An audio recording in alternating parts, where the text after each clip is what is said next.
جو لوگ یہاں سے گئے تھے نا سعودی عرب محنت مزدوری کرنے، انہوں نے وہاں مکان بنائے. میں نے دیکھا ہے کہ جس نے جو گیا تھا نا 35 سال پہلے جو کمبل خریدا تھا واپس آنے تک وہی کمبل ہے.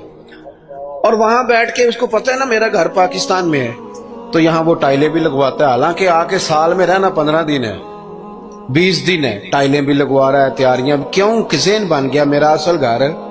یہ حضور ہمیں سوچ دیتے ہیں کہ تمہارا اصل گھر جنت میں ہے. اسی پنجابی چ ایک لفظ بول رہے ہیں، تم کدے سوچیا بھی نہیں ہوئے گا، بولتے ہیں نا جی. اس کا معنی کیا ہے؟ کہ تیری سوچ سے تیرے ادراک سے ماوراء بات کر رہا ہوں. حضور کیا فرماتے ہیں؟ نبی پاک فرماتے ہیں تمہارے لیے رب نے جنت میں وہ نعمتیں تیار کی ہیں نہ کسی آنکھ نے دیکھی نہ کسی کان نے سنی، اور فرمایا تمہارے دل پر خیال بھی نہیں گزرا ہوگا کہ اللہ یہ عظمتیں عطا فرمائے گا.